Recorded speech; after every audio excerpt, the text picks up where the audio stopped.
मानदेय बढ़ाकर नियत रुपया 10,000 प्रतिमाह निर्धारित किया गया है। माननीय अम्बेडकर जी, माननीय अम्बेडकर जी,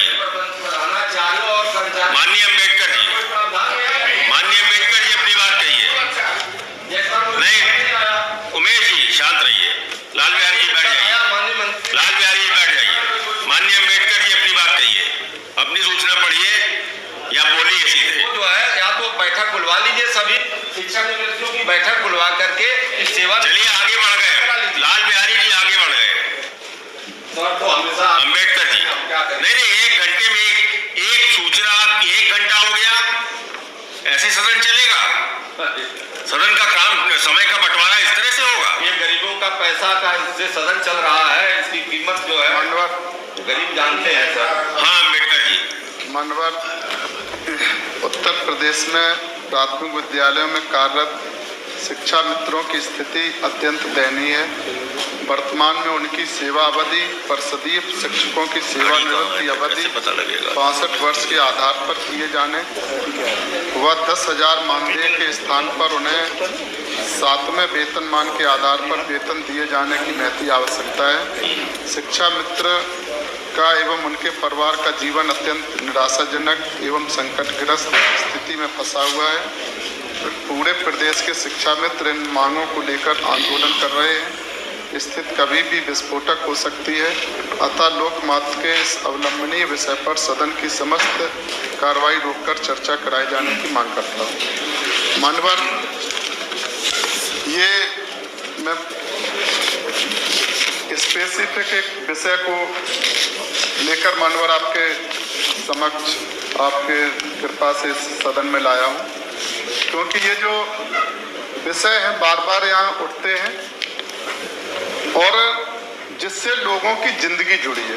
मानवर उत्तर प्रदेश विशाल आबादी का प्रदेश है और इसमें बड़े पैमाने पर अभी भी 60% के 80% से ऊपर आबादी अभी भी गांव में निवास कर रही है। और जिनका जब आंकड़ा उठाते हैं, सरकार भी आंकड़ा देती है, तो आंकड़े के हिसाब से उत्तर प्रदेश की आबादी 24 करोड़ है और उसमें लिखा पढ़ी में आने वाले बाद में जाते हैं। और अगर पूरे प्रदेश के सभी प्राथमिक विद्यालयों का, हमारे ख्याल से सरकार को जो सरकार में रहते हैं, जो हमारे माननीय जो सदस्य हैं, माननीय मंत्रीगण हैं जो सरकार में, उनको थोड़ा सा विशाल हृदय करके इन चीजों को स्वयं भी देखना है कि जब हम जाते हैं तो क्या आप वहाँ क्या पाते हैं। जैसे हम लोग भी जाते हैं, आप लोग भी जाते हैं, तो जो शिक्षा मित्र जब कोई व्यवस्था बदहाल होती है एकदम से, तो हमें कौन याद आता है? गांव में जो सबसे गरीब कमजोर लोग हैं, उन्हीं में से ढूंढते हैं। तो शिक्षा मित्र की जब प्राथमिक शिक्षा जब बिल्कुल बदहाल थी, जब आप शिक्षा का जो अध्यापक है, हमारे गुरजन है, जब आप उनकी भर्ती नहीं कर पा रहे थे, तो आपने सोचा कि किसी तरह से कम हमें वो देना पड़ा वेतन और हम भर्ती कर लें। तो शिक्षा मित्रों की आपने भर्ती की और उनका चयन कैसे हुआ? उनका चयन गांव पंचायत में जो वहां के जो जनता के द्वारा चुने हुए जो प्रधान थे, प्रतिनिधि थे, उनके आधार पर जो आरक्षण के हिसाब से जो सीट उस गांव में थी, उस पंचायत की, उसी के आधार पर शिक्षा मित्र का चयन हुआ। एक चीज दूसरे चीज से लिंक करती है। और जब आपने चयन कर लिया और चयन के बाद जो बड़े पैमाने पर उन्होंने काम किया हंसी खुशी, और शिक्षा का स्तर जो गिर रहा था, अभी स्तर की बात हो रही थी, शिक्षा के स्तर की, तो शिक्षा का स्तर जब गिर रहा था तो उस शिक्षा के स्तर को उठाने का काम किसने किया? तो उठाने का काम शिक्षा मित्र ने किया। और उन्होंने मन लगाकर, क्योंकि उनका बच्चा भी, ये बात यहाँ आती है कि हमारे जो बड़े नेता हैं, अधिकारी हैं और चाहे किसी वर्ग के लोग हैं, उनका बच्चा भी क्या उसी विद्यालय में जाता है। हमें ये सौभाग्य है, मिला हुआ है कि हमारे जो पिताजी हैं तो वो शिक्षक हैं, वो रिटायर हो गए। कक्षा जब 1 में जब वो कक्षा 1 में, तो उसी विद्यालय में कक्षा 1 में हमारा नाम लिखा गया। मतलब ये मुझे सौभाग्य है कि हम आज यहाँ विधान परिषद में सदन में हैं, तो इसमें किनके द्वारा पढ़ाए गए, हम अपने, हमारे गुरुजी कौन है, तो कक्षा 1 में हमारे गुरुजी स्वयं हमारे पिताजी है। कक्षा 1 से लेकर 1, 2, 3, 4, 5, कक्षा 5 तक वो हमें उस विद्यालय में पढ़ाए। अरे तो शिक्षा मित्र थे क्या वो? मानवर शिक्षक थे। मानवर, हम इसी के बात कहना चाहते अब आपने एक विषय केवल शिक्षा मित्रों का उठाया है कि उनका वेतन बढ़ाया जाए। अब उसमें आप प्रदेश का जिक्र कर रहे हैं, फिर आप शिक्षा विभाग का जिक्र कर रहे हैं। अम्बेडकर जी कहाँ तक उचित है? शिक्षा मित्रों पर आप कहीं जो कुछ कह सकते हो मानवर, और उनका मानदेय बढ़ाने की मांग ही करिए, कोई दिक्कत नहीं। मानवर, आपने कृपा की है। मैं ये कह रहा था कि उसके बाद कि जब शिक्षा का स्तर, उस समय ये था कि हम अपने पिताजी के द्वारा पढ़ने के बाद हम इलाहाबाद यूनिवर्सिटी तक पढ़ने गए और हमने LLB को इलाहाबाद यूनिवर्सिटी को टॉप किया। तो इसका मतलब है शिक्षा का स्तर उस समय ये था। उसके बाद शिक्षा में स्तर गिरा, आपने अध्यापकों की कमी हो गई, बड़े पैमाने पर विद्यालय खुले, तो आपने शिक्षा मित्रों की भर्ती की, और शिक्षा मित्रों की भर्ती करने के बाद जो मूल समस्या कहां पर आई है, जिसको हमें स्पेसिफिकली और विशेष तौर पर सरकारों को इस बात का जरूर ध्यान देना चाहिए कि लोकतंत्र में सदन बड़ा होता है, चाहे वो लोकसभा है, चाहे वो राज्यसभा है, चाहे विधानसभा है या विधान परिषद है। इनमें कोई भी व्यक्ति जब उसके अधिकारों का हनन होता है सरकार के द्वारा, तो वो व्यक्ति कहां जाता है? सरकार से जब न्याय नहीं मिलता है तो सरकार के खिलाफ वो अदालत में जाता है। और अदालत क्या करती है?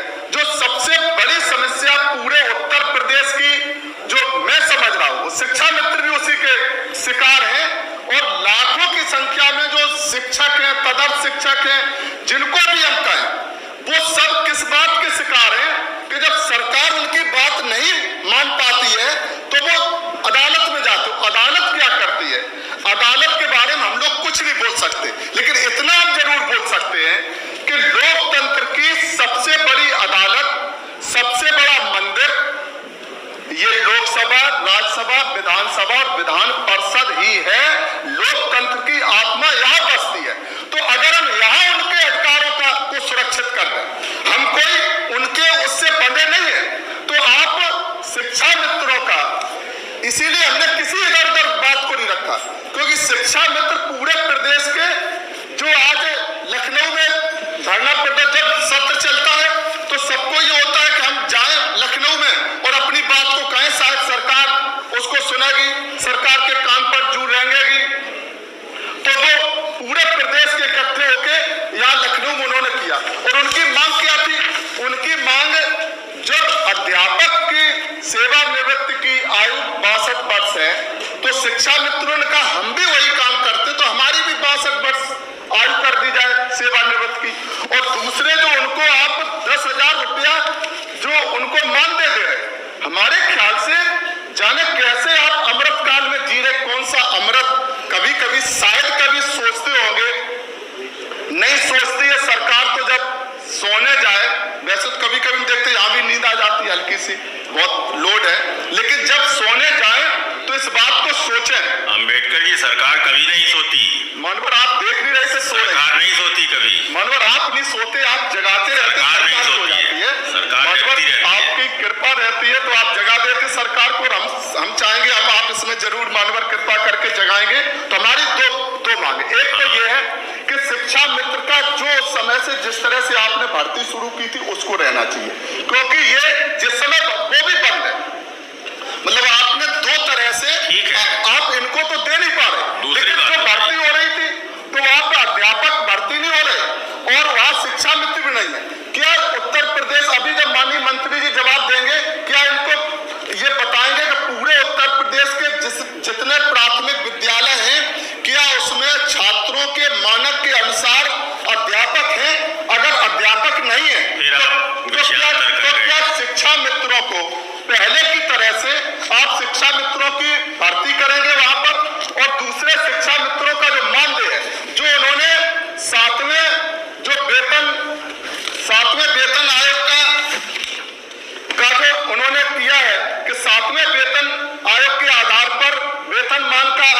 उनको जो बनता है। कोई कोर्ट ने ये निश्चित नहीं किया कि आप उनको रिटायर्ड के तक आप 10,000 देंगे, कहीं नहीं उसमें ये लिखा हुआ है कि आपने, कोर्ट ने कह दिया।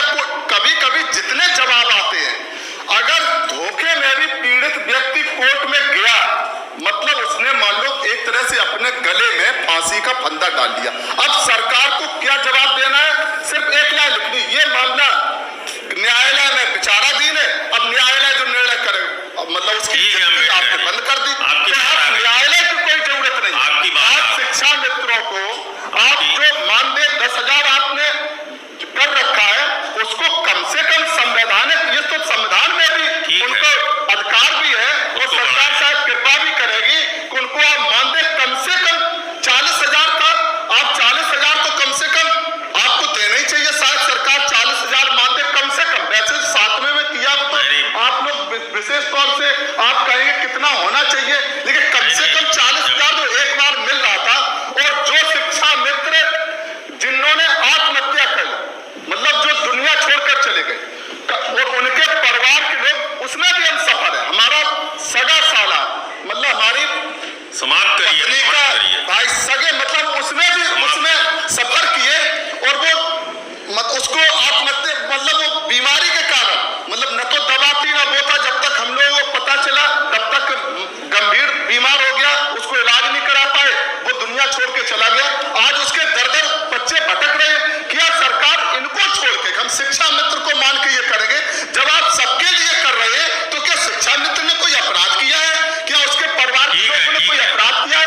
क्या आप उनके परिवार के आप पेंशन देने की, उनके परिवार के जो शिक्षा मित्र के जो दुनिया छोड़कर चले गए, उनके परिवार के बेटे बेटी की शादी के लिए अलग से आप माननीय मुख्यमंत्री जी के स्तर से, मुख्यमंत्री जी विवेकाधीन कोष से आप एक नियम बनाकर कि उनके परिवार के बेटा बेटी की शादी के लिए हम इतना 1 लाख रुपया, 2 लाख रुपया, 5 लाख रुपया उनको अनुदान देंगे। आप उनको, उनके परिवार की देखरेख के लिए पेंशन की व्यवस्था, मतलब यही हमारा आपके माध्यम से सरकार से अनुरोध है कि शिक्षा मित्रों को के लिए विशेष दरिया दिली दिखाते हुए सरकार उनकी जो मांगे हमने रखी है, पूरा करेंगे। मैं इसे अवलंबनीय विषय पर सदन की समस्त कार्रवाई रोककर चर्चा कराए जाने की मांग करता हूँ। धन्यवाद। माननीय नेता सदन पर ध्यान केंद्रित किया है। तो माननीय उच्चतम न्यायालय में योजित विशेष अनुज्ञा याचिका संख्या 3-2-5-9-215 उत्तर प्रदेश राज्य जन बनाम अनंत कुमार यादव में पारित आदेश दिनांक 25/7/2017 के क्रम में शासनादेश संख्या 1928/79/5/2017, 282/98 दिनांक 20 सितंबर 2017 जारी किया गया, जिसके द्वारा शिक्षा मित्रों को मानदेय बढ़ाकर नियत रुपया 10,000 प्रतिमाह निर्धारित किया गया है। सम्यक विचारोपरांत शासनादेश दिनांक 17/2/2023 द्वारा प्राथमिक विद्यालय में कार्य शिक्षा मित्र योजना के अंतर्गत कार्यरत शिक्षा मित्रों की संविदा आधारित सेवाएं उनके 60 वर्ष की आयु प्राप्त करने के दिनांक को स्वतः समाप्त करने के किए जाने के निर्देश निर्गत किया। बाकी जो विषय हद से हटकर आप बोले हैं, उसमें तो सामाजिक विवाह मुख्यमंत्री योजना के अंतर्गत भाई साहब बगल में बैठे हैं, पूरी योजना चलती है शादी विवाह पर, और जिसमें ध्यान देने की बात करते हैं, तो मैं